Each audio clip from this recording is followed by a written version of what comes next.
welcome back to my channel. I'm Norma Liz, and today's topic is embracing your singleness, how to be single as a mom. I know that this is something that a lot of us struggle with, those of you who are single, and it's already hard enough as it is, I guess, being single, trying to figure that part out, and then throw in kids and it can be even more confusing. So I'm going to give you some tips and just some things that I've personally learned in my life that I think will be very beneficial to you. And if you have anything else that you want to add, then definitely comment below, because it may be something that someone else may need to hear, and it may even help me. So I hope you enjoy this video and take some notes. Pause if you need to, and if you like what you see, of course, like the video, subscribe. And so point number one is acceptance, and I kind of did this like ABCD. So acceptance and accountability. So accepting the fact that you're single. Sometimes I think it's a lot easier said than done, but just accepting the fact that it is what it is. Your ex cheated on you, he left you while you were pregnant, whatever situation happened, just accepting that.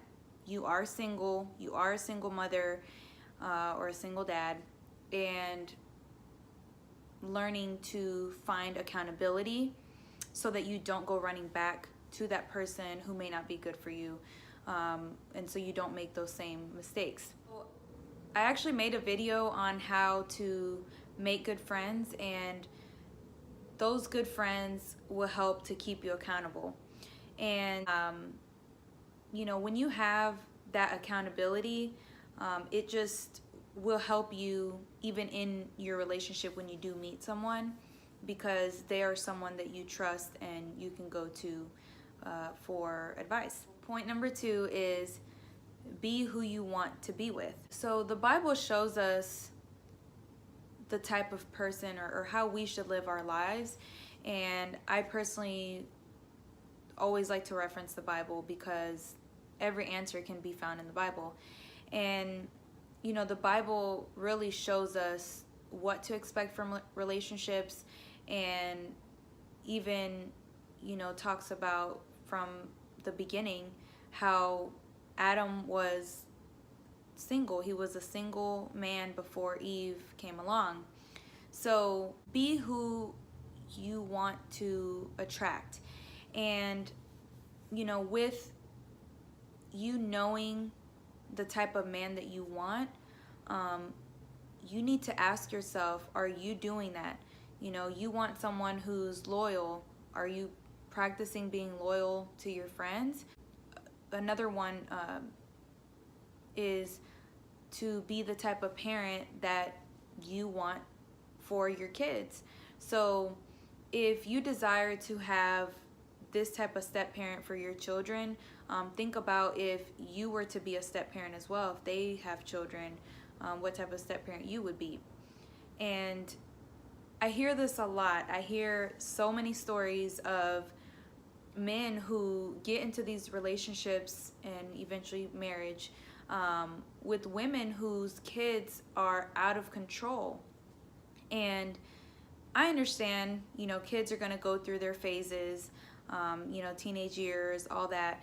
But based on these men's responses, they basically say that the mom doesn't have any control over her kids. She doesn't want them to discipline her children. So I think as moms, you know, we have that responsibility to be good parents to our children and not expect the man to come in and fix it. You know, sometimes women, we can tend to blame everyone else, like, oh, well, his father is not in his life, so he doesn't know any better.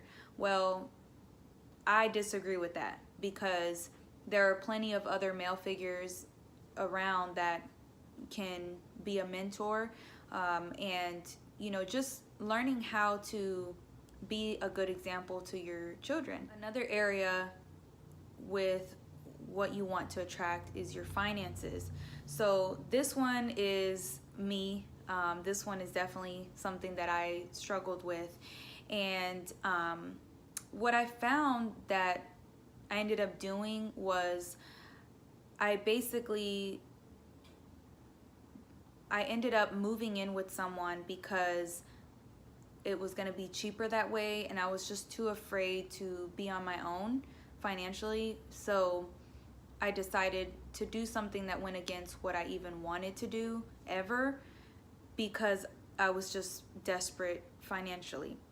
And I don't ever want to be in that position again. And so not only that, but if you expect to get married, someday, or even just with getting into a relationship, when you're not good with your money, and you're struggling, you're going to expect this man to come in and be your hero and pay for everything, pay all your bills, and you'll find that you're going to be disappointed if they don't do that. And you could actually miss out on who God sent for you because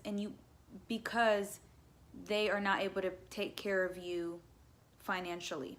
So and I'm not saying that a man shouldn't be able to provide, because that's what a husband does, but when you're just dating and you expect him to pay for every single thing that your dates plus your bills and everything else you have, it's really a recipe for disaster. So point number 3 is cherish it. Recently I had a little sleepover with one of my close friends, and we watched the movie How to Be Single, which inspired the title of this video. It's a movie about 4 women that are single, and it pretty much has some insight on how they became single. So at the end of the movie, she basically goes, she goes hiking, and this is what she said. One moment when you're not tied up with anyone, one moment when you stand on your own, truly single, then it's gone. And I guess she turns around, and I'm assuming that was her man, her next relationship that she probably gets in. What I took from it and what I really like about it is to cherish it. It's a gift. And when you look at something as a gift, like think about when someone has given you something that you just love, you will just really do your best to take care of it. So are you taking care of yourself? And I mean that in a sense that,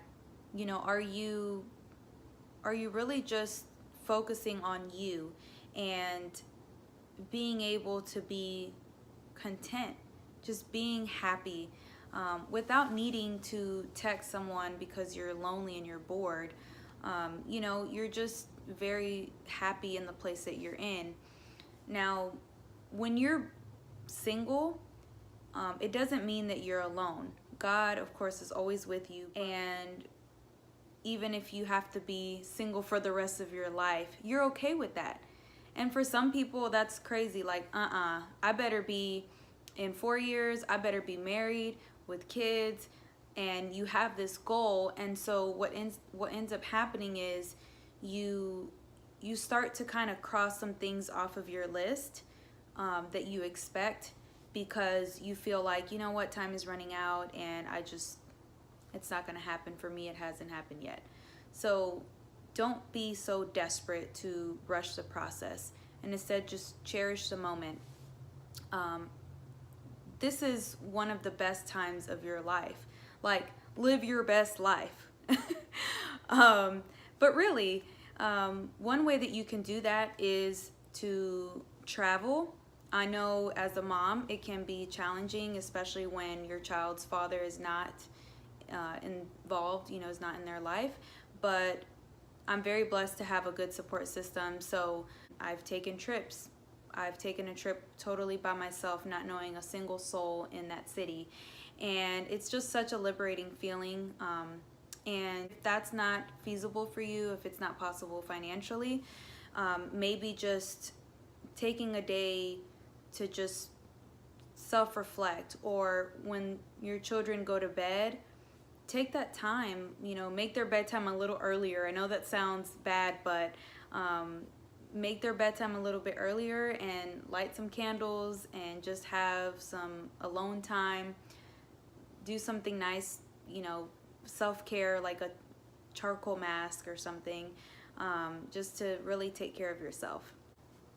There was a video that I watched by Pastor Todd, and I'll link it below, and he talks about being single, not alone.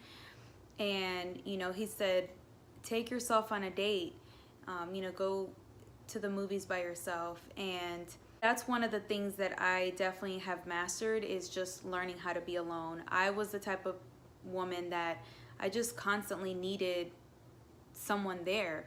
Like, I didn't even really like the person, but it was a free meal and I was bored, so I was like, might as well. And I'm not ashamed to say that, because that's who I was.